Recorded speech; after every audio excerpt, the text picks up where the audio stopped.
Hello दोस्तों, कैसे हैं आप सब। आई होप आप सब अच्छे होंगे। तो आज की वीडियो में हम स्टार्ट करने वाले हैं हमारा नेक्स्ट चैप्टर उदारवादी। ठीक है, तो चलिए स्टार्ट करते हैं हम चैप्टर को। तो सबसे पहले तो हम जान लेते हैं कि उदारवादी का अर्थ क्या होता है। ठीक है, तो उदारवादी विचारधारा वाले लोग स्वतंत्रता, लोकतंत्र, मानवाधिकार, धर्मनिरपेक्षता और सामाजिक सुधारों में विश्वास रखते हैं। ठीक है, वे परंपरागत और कठोर नियमों की बजाय खुले, प्रगतिशील और सुधारवादी दृष्टिकोण को अपनाते हैं।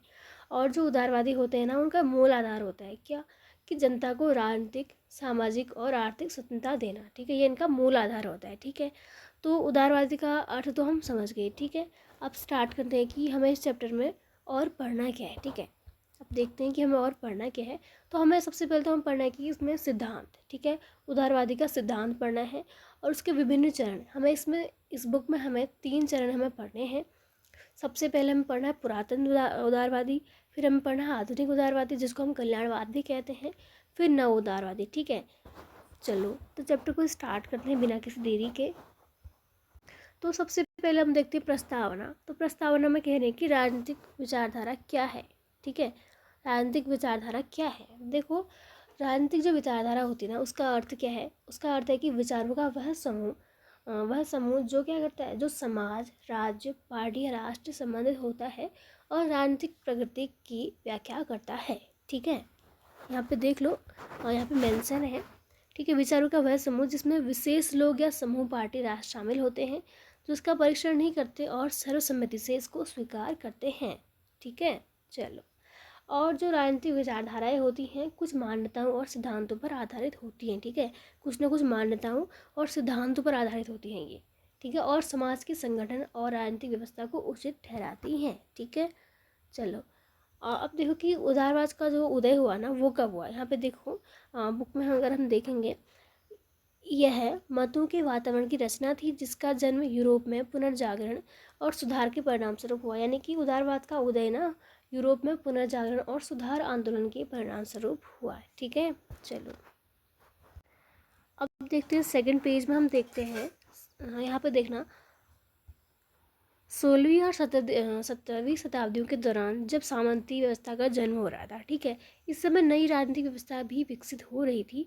जब इंग्लैंड और यूरोप में संपूर्ण राष्ट्र राज्य की स्थापना हुई, इसने एक प्रकार की राजनीतिक व्यवस्था को जन्म दिया जिसमें क्या था, जिसमें राजा सर्वसत्ताधारी था। यानी कि क्या हुआ कि जो अगर हम देखते हैं, यूरोप में सामंतवाद और निरंकुश शासन के पतन के बाद पूंजीवादी वर्ग उभरा। ठीक है, इसके बाद क्या हुआ, पूंजीवादी वर्ग उभरा। ठीक है, और इस वर्ग ने क्या किया, इस वर्ग ने राजनीतिक, आर्थिक और सामाजिक अधिकारों की मांग करी।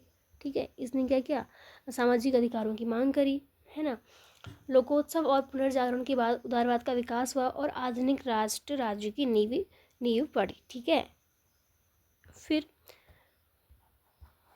अब इसमें भी कुछ इसमें स्वतंत्रता की ठीक है, इसमें स्वतंत्रता की 2 धाराएं प्रमुख रही। ठीक है, कौन कौन सी, एक तो नकारात्मक स्वतंत्रता और एक सकारात्मक स्वतंत्रता।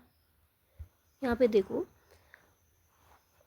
नकारात्मक और सकारात्मक 2 स्वतंत्रता है। ठीक है, नकारात्मक और स्वतंत्रता। ठीक है, फिर उसमें क्या हुआ कि नकारात्मक अगर स्वतंत्रता की बात की जाए तो वो थी राज्य के हस्तक्षेप से मुक्ति। ठीक है, और जो सकारात्मक स्वतंत्रता थी उसमें राज्य की व्यवस्था में समान अवसर और अधिकार।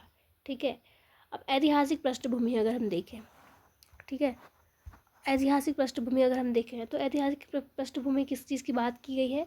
जो उदारवादी सिद्धांत का उद्भव प्राचीन यूनानी विचारों से जोड़ा जाता है, परंतु आधुनिक रूप यूरोप के पुनर्जागरण और औद्योगिक क्रांति के बाद स्पष्ट हुआ। ठीक है, आर्थिक दृष्टि से और जो एडम स्मिथ, ठीक है, एडम स्मिथ जैसे विचारकों ने क्या किया कि राज्य का कम हस्तक्षेप का सिद्धांत दिया। ठीक है, सिद्धांत दिया उनने, और उदारवाद ने व्यक्तिगत स्वतंत्रता, निजी संपत्ति और मुक्त बाजार को महत्व दिया। ठीक है, उदारवाद ने किसको महत्व दिया, उदारवाद ने महत्व दिया व्यक्तिगत स्वतंत्रता, निजी संपत्ति और मुक्त बाजार को महत्व दिया। यहाँ पे देखो जो मैं बता रही थी आपको, मोर्चे पर साइकोक्रेट्स और एडम स्मिथ, ये सारे यहाँ पे नाम दिए गए हैं। तो इन्हें क्या किया, अन्य विद्वानों ने आर्थिक स्वतंत्रता के लिए एक वैचारिक आधार उपलब्ध करवाया था। ठीक है, चलो अब हम पढ़ते हैं सीधा हमारा नेक्स्ट जो हमारा टॉपिक है, उदारवादी सिद्धांत, परिभाषा और चिंतक। ठीक है, चलो तो सबसे पहले तो हम देख लेते हैं भाई कि उदारवाद की अवधारणा हम देख लेते हैं, ठीक है। देखो उदारवाद जो होता है, इतना तो मैंने आपको समझा दिया। उदारवाद क्या होता है, किस चीज़ पे ज़्यादा बल देता है। उदारवाद जो हमारा होता है स्वतंत्रता पर आधारित विचारधारा है, और इसका मुख्य जोर क्या होता है कि मुख्य जोर व्यक्ति को अवरोधों और अधिनायकवादी शासन से मुक्त दिलाने के लिए है, ठीक है। चलो, अब यह कोई निश्चित स्वरूप नहीं है, बल्कि एक क्या है, एक वैचारिक आंदोलन है जो हर समय नई नई चुनौतियों के साथ बदलता रहता है, ठीक है। अब यहाँ पे देखो बेरी, ठीक है, बेरी ने क्या किया 1995 के अनुसार उदारवाद में, ठीक है, उनने क्या किया कि उनने उदारवादी स्पष्टीकरण और मूल्यांकन दोनों स्वीकार करता है और अपनाता है, ठीक है। तो उनने क्या किया कि स्वतंत्रता और समानता दोनों को महत्व दिया, ठीक है, व्यक्ति और समाज के बीच संतुलन स्थापित करता है, ठीक है। अब उदारवाद की यहाँ पे कुछ विशेषताएं दी गई हैं। अब देखो जॉन लॉक के अनुसार उदारवाद मुख्य रूप से निम्नलिखित विश्वास या फिर सिद्धांतों पर आधारित है। वो सिद्धांत हम पढ़ते हैं, ठीक है।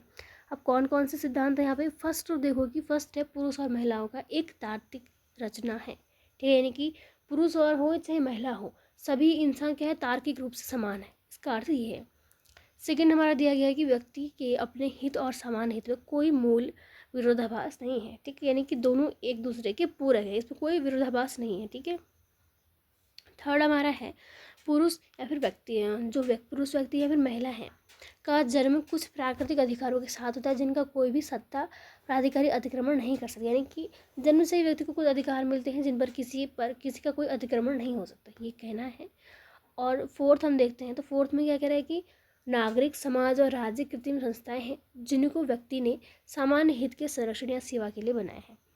तो इसमें कह रहे हैं कि इनका उद्देश्य क्या है कि व्यक्ति की सेवा करना है, ठीक है।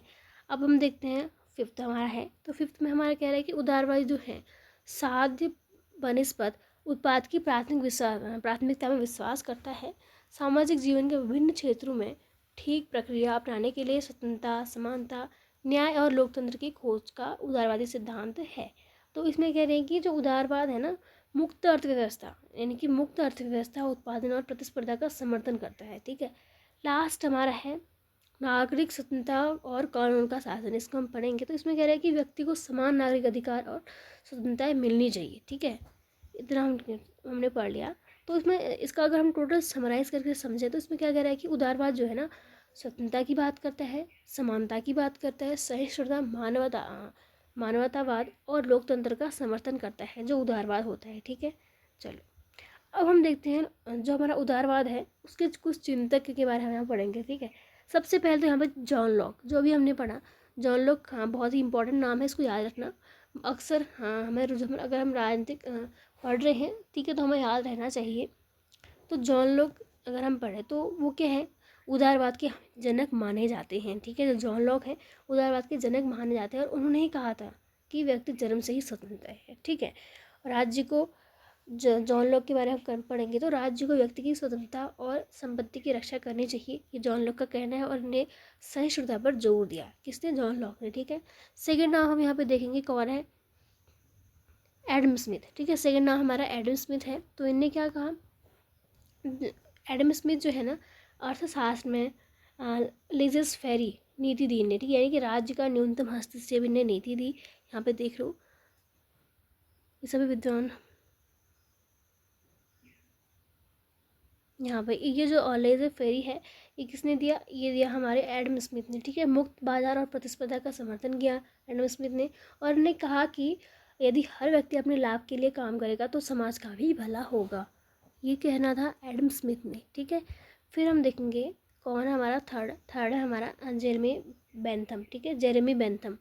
तो इनने ये जो जेरेमी बेंथम थे ये कौन थे, ये उपयोगितावाद के प्रवर्तक थे, ठीक है, ये उपयोगितावाद के प्रवर्तक थे, और अधिकतम लोगों का अधिकतम सुख का इन्हें सिद्धांत दिया है, ठीक है। कौन सा सिद्धांत दिया, अधिकतम लोगों का अधिकतम सुख, और राज्य को उन्हीं कार्यों में हस्तक्षेप करना चाहिए जो जनता के हित में हो, ये इनका कहना था, ठीक है। चलो, फिर यहाँ पे देखो एक और नाम अगर हम यहाँ पढ़ेंगे तो यहाँ पर नाम है क्या है, जॉन स्टुअर्ट मिल, ठीक है।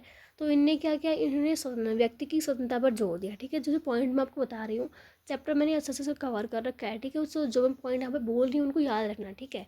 तो जॉन स्टुअर्ट मिल इनने क्या किया, इनने व्यक्ति की स्वतंत्रता पर जोर दिया और राज्य का काम व्यक्ति को विकास के अवसर देना है, इनका कहना था।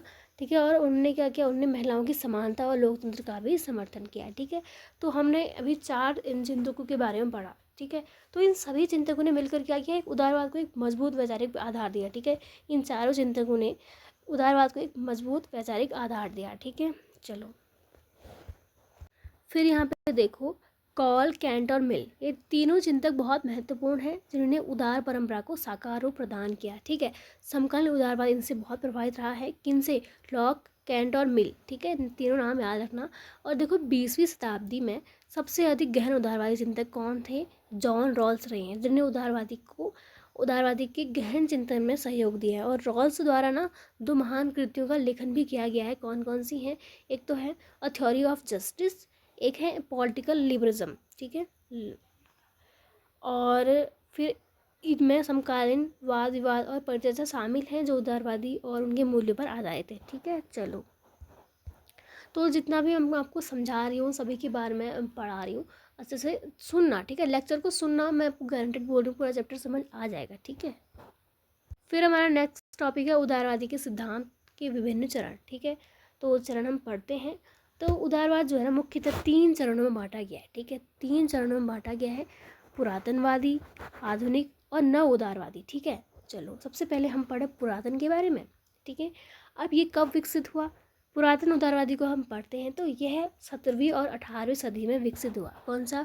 पुरातन उदारवादी। ठीक है, और इसका मुख्य सिद्धांत क्या था? नकारात्मक स्वतंत्रता, यानी राज्य से व्यक्ति के जीवन में न्यूनतम हस्तक्षेप। यानी ठीक है, इसमें कहा गया था कि व्यक्ति को अपनी इच्छा के अनुसार काम करना चाहिए, काम करने की स्वतंत्रता हो और सरकार केवल कानून व्यवस्था बनाए और सुरक्षा दे। ठीक है, इसमें ये बात कही गई। ठीक है, क्या कहा गया यार, दोबारा समझाती हूँ। इसमें कहा गया कि व्यक्ति को अपनी इच्छा से काम करने की स्वतंत्रता हो। ठीक है, यानी कि हमें अपनी इच्छा अनुसार काम करने की हमें इतनी फ्रीडम होनी चाहिए और सरकार क्या करे? केवल कानून व्यवस्था बनाए और सुरक्षा दे। ठीक है, आर्थिक गतिविधियों में राज्य दखल ना दे, इसमें कहा गया। ठीक है, इसमें जो प्रमुख चिंतक थे कौन कौन से थे? इसमें हमारे प्रमुख चिंतक थे एडम स्मिथ, ठीक है, जेम्स मिल, ठीक है, बेंथम, ये सब इसमें प्रमुख हमारे चिंतक थे। ठीक है, और यह न्यूनतम राज्य और अधिकतम स्वतंत्रता की विचारधारा थी।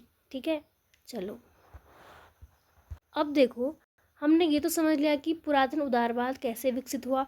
ठीक है, विकसित कब हुआ? विकसित हमारा हुआ 17वीं और 18वीं सदी में विकसित हुआ। ठीक है, और इसमें क्या कहा गया था कि व्यक्ति अपनी स्वतंत्रता के अनुसार अपना काम करे, स्वतंत्र रहे, अपनी इच्छा अनुसार काम करे और सरकार केवल कानून व्यवस्था दे, सुरक्षा दे। ठीक है, आर्थिक गतिविधियों में राज्य दखल ना दे। ठीक है, हमने इसके प्रमुख चिंतक भी पढ़ लिए, कौन कौन से थे? Adam Smith, John Locke, Bentham और मिल। ठीक है, अब हम पढ़ते हैं कि इसमें हमारी समस्याएं क्या हुई। ठीक है, जो हमारा पुरातन उदारवाद था इसमें समस्याएं कैसे उत्पन्न हुई?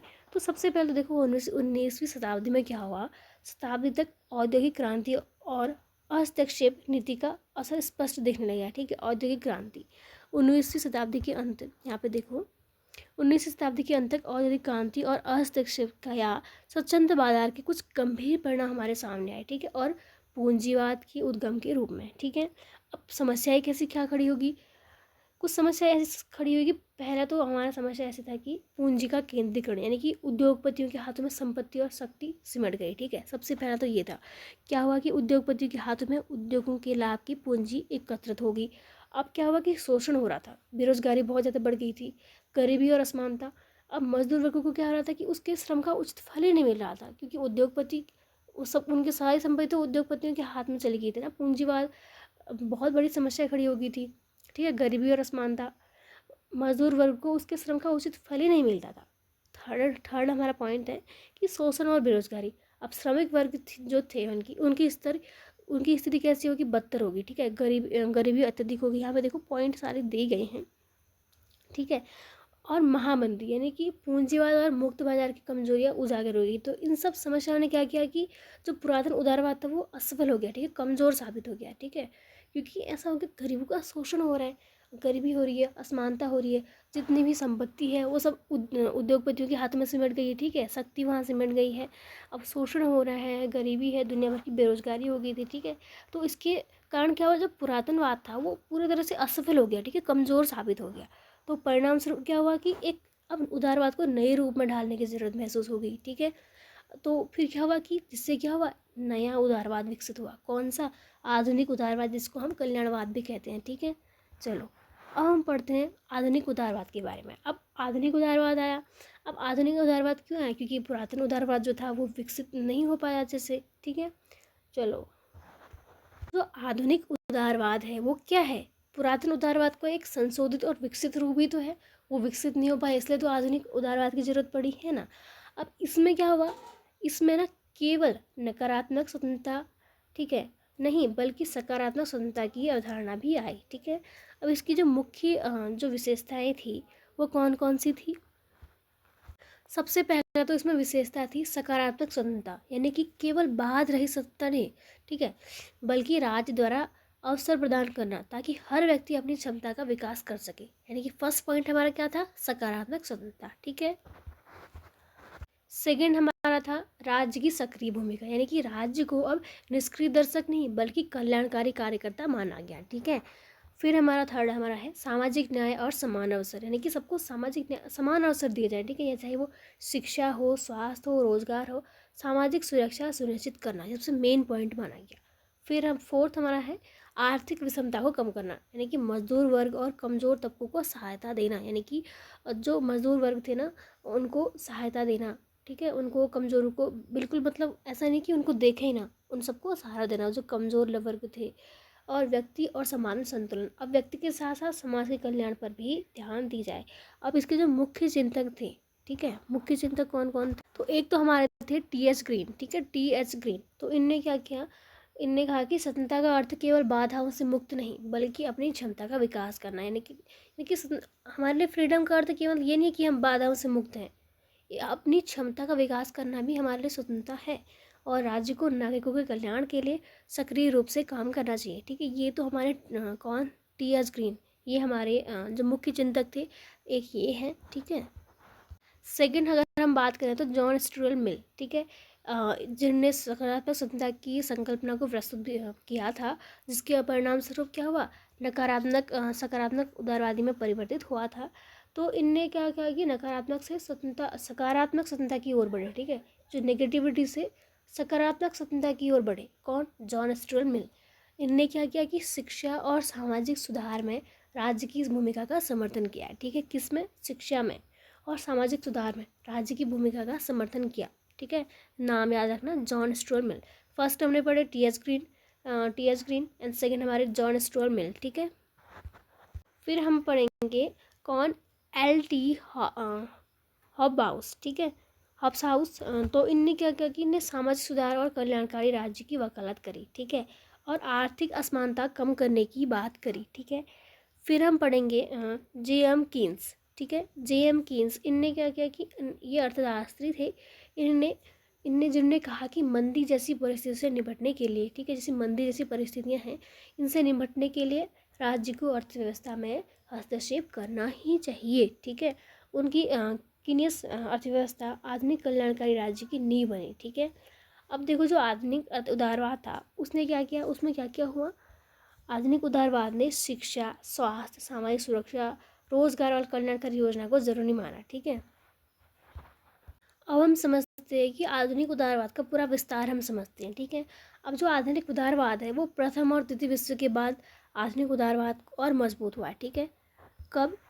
आधुनिक उदारवाद या कल्याणवाद की प्रक्रिया प्रथम विश्व युद्ध के कारण कुछ बाधाएं भी आ गई। अब देखो, ठीक है, मजबूत तो हुआ, अब कारण क्या हुआ? क्योंकि युद्ध से उत्पन्न समस्याएं आ गई, ठीक है। कैसे? गरीबी हो गई है, ठीक, बेरोजगारी, असमानता, आधुनिक उदारवाद में भी, ठीक है। राष्ट्रवाद और उपनिवेशवाद का अंत हो गया। अब सामाजिक विचारधाराओं का प्रभाव हुआ और संयुक्त राष्ट्र और अन्य अंतर्राष्ट्रीय संस्थाओं का उदय, ठीक है। अब द्वितीय विश्व युद्ध है, उसके बाद क्या हुआ कि पश्चिमी देशों ने कल्याणकारी राज्य को अपनाया है, यानी कि बेरोजगारी भत्ता, स्वास्थ्य सेवाएं, पेंशन, शिक्षा, आवास और सामाजिक सुरक्षा प्रदान की गई। इससे कल्याणकारी लोकतंत्र भी कहा गया, ठीक है। अब इतना हमने समझ लिया, ठीक है, इतनी सारी चीज़ें हमें यहाँ पे देखने को मिली कि द्वितीय विश्व युद्ध के बाद क्या हुआ, पश्चिमी विदेशों ने कल्याणकारी राज्य को अपनाया है, ठीक है।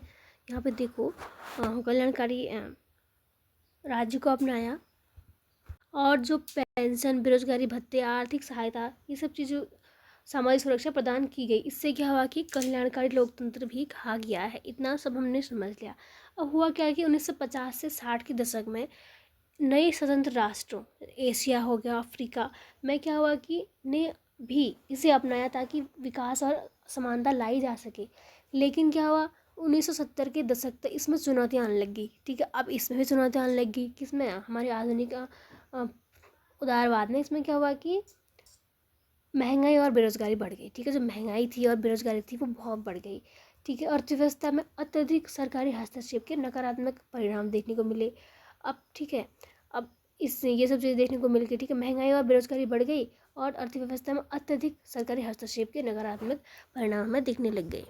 तो फिर क्या हुआ कि 1970 के दशक में अब पश्चिमी देशों में क्या हुआ, आर्थिक संकट का सामना करना पड़ा। यहाँ पे देखो, बुक में हमारा दिया गया है, सन 1970 के दशक में के मध्य में पश्चिमी देशों में आर्थिक संवर्धन की गति धीमी होगी, जिस कारण क्या हुआ कि आधुनिक उदारवाद को एक गंभीर चुनौती मिली। ठीक है, अब क्या हुआ कि आर्थिक मंदी होगी, कल्याणकारी राज्यों के सामाजिक लाभों के संरक्षण ने सरकारों को अत्यधिक कर लगाने तथा व्यापक कर्ज की ओर धकेला। ठीक है, जो कि केनेसियन अर्थव्यवस्था की असफलता दर्शाती है। ठीक है, इतना कुछ हमें देखने को मिला। अब हुआ क्या कि महंगाई बढ़ गई, बेरोजगारी बढ़ी, सरकारी हस्तक्षेप से बजट पर भारी बोझ पड़ गया। अब नतीजा क्या हुआ? नतीजा ये हुआ कि लोगों ने कहा कि राज्य की भूमिका कम होनी चाहिए और बाजार को ज़्यादा स्वतंत्रता मिलनी चाहिए। अब यही सोच क्या हुआ, नव उदारवाद के रूप में सामने आई। तो फिर इससे क्या हुआ कि नव उदारवाद का जन्म हुआ। मतलब पहले हमने पढ़ा पुरातनवाद। ठीक है, पुरातनवाद हमने पढ़ा, पुरातन उदारवादी हमने पढ़ा। ठीक है, फिर उसके बाद हमने वो भी सफल नहीं हुआ तो हमने आधुनिक उदारवाद पढ़ा, जिसको हम कल्याणवाद भी कहते हैं। उसमें भी असफलता देखने को मिल गई, गरीबी, महंगाई। ठीक है, तो फिर हमने कहा कि नव उदारवाद की ज़रूरत पड़ती है। ठीक है, अब जो असफल रहा उसके कारण भी आप याद रखना। ठीक है, चलो, अब हम जो नव उदारवाद था उसके मुख्य विचार क्या थे? उसके मुख्य विचार थे हमारे, पहला तो हमारे फर्स्ट पॉइंट है बाजार की प्रधानता। ठीक है, अर्थव्यवस्था में क्या हुआ कि मुक्त बाजार को महत्व दिया गया, किसमें? नव उदारवाद में। और राज्य का हस्तक्षेप न्यूनतम होना चाहिए, ये कहा गया। सेकेंड पॉइंट हमारा क्या कहा गया कि निजीकरण, यानी कि सरकारी उद्योगों और सेवाओं को निजी क्षेत्रों में सौंपना। थर्ड हमारा उदारीकरण, यानी कि व्यापार, निवेश और उद्योगों पर लगी रोक टोक को हटाना। वैश्वीकरण, मेन पॉइंट सबसे ज़्यादा, पूरी दुनिया को एक वैश्विक बाजार के रूप में देखना। और पूंजी, तकनीक और श्रम का अंतर्राष्ट्रीय प्रभाव। ठीक है, और राज्य की सीमित भूमिका क्या हुई कि अब राज्य केवल नियामक की तरह होगा। ठीक है, शिक्षा, स्वास्थ्य और सामाजिक सुरक्षा जैसे क्षेत्रों में भी निजी भागीदारी बहुत बढ़ाई गई। ठीक है, शिक्षा, स्वास्थ्य, सामाजिक सुरक्षा, इन सब में बहुत बढ़ाया गया। ठीक है, अब जो नव उदारवाद था ना, इसके प्रमुख विचार ये थे कि नव उदारवाद जो था पुरातन उदारवाद का ही एक पुनरुद्धार माना जाता है। यानी कि जो पुरातन उदारवाद था उसी का क्या माना जाता है? पुनरुद्धार। ठीक है, ये आप इसको याद रखना पॉइंट। जो नव उदारवाद था पुरातन उदारवाद का ही पुनरुद्धार माना जाता है। लेकिन क्या हुआ कि आधुनिक परिस्थितियों के अनुसार हुआ। ठीक है, अब हमने इसकी मुख्य विशेषताएं भी समझ ली। अब इसके नव उदारवाद के समर्थक हमारे जो चिंतक थे उनके बारे हम पढ़ते हैं। ठीक है, तो इसमें जो चिंतक थे ना, सबसे पहले तो थे फ्रेडरिक हायक। ठीक है, फ्रेडरिक हायक। तो इनने कहा कि राज्य का हस्तक्षेप व्यक्तिगत स्वतंत्रता को नष्ट करता है। ठीक है, जो राज्य का हस्तक्षेप है हमारी व्यक्तिगत स्वतंत्रता को नष्ट कर देता है। मुक्त बाजारी स्वतंत्रता संसाधनों का सबसे अच्छा उपयोग करता है। फिर हमारे जो सेकंड कौन थे? Milton Friedman. ठीक है, मिल्टन फ्राइडमैन यहाँ पे नाम दिया गया है, मिल्टन फ्राइडमैन। तो इनने कहा कि मुक्त बाजार के सबसे बड़े समर्थक थे, सबसे पहले बात की। और सरकारी खर्च और करों को कम करने की वकालत की। किनने? इन दोनों ने। तो इन दोनों ने मिलकर नव उदारवादी की आर्थिक नीतियों की नींव रखी। ठीक है, अब हम देखते हैं व्यवहार में नव उदारवाद। ठीक है, व्यवहार में कैसा? तो 1980 के दशक में अमेरिका और ब्रिटेन ने इसे अपनाया। ठीक है, और बाद में अंतर्राष्ट्रीय संस्था जैसे कि IMF और विश्व बैंक ने भी विकासशील देशों को भी नव उदारवादी नीतियों को अपनाने के लिए कहा। ठीक है, IMF और विश्व बैंक ने, ठीक है, विकासशील देशों को कहा कि आप नव उदारवादी को अपनाने की आवश्यकता है। अब भारत में नव उदारवाद कैसे? अब जो भारत में नव उदारवाद अगर हम पढ़ें 1991 में, ठीक है, 1991 में आर्थिक संकट के कारण ठीक है। आर्थिक संकट के कारण भारत ने 1991 में नई आर्थिक नीति अपनाई। ठीक है, कौन सी? निजीकरण, उदारीकरण और वैश्वीकरण। ठीक है, 1991 में। यहाँ पे देखो जो अंडरलाइन मैंने लाइन दी है, यहाँ पे देखो सन 1990 के दशक में। ठीक है, लगभग 1990 के दशक में भारत ने भी उदारवादी जो विचारधारा थी उसको अपनाया। ठीक है, सन 1990 का दशक उदारीकरण का युग था। अब आर्थिक संकट के कारण भारत ने 1990 में नई आर्थिक नीति अपनाई, जो हम अभी बात कर रहे थे। ठीक है, निजीकरण, उदारीकरण और वैश्वीकरण की।